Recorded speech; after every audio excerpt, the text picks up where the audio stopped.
सत्य, विश्वास आणि वेग म्हणजेच पुणे हिराय.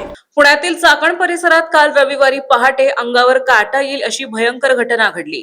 रात्रीच्या अंधारात शांत आणि सामसूम रस्त्यावरून एक महिला चालत जात असताना अचानक भटक्या कुत्र्यांनी तिच्यावर हल्ला केला.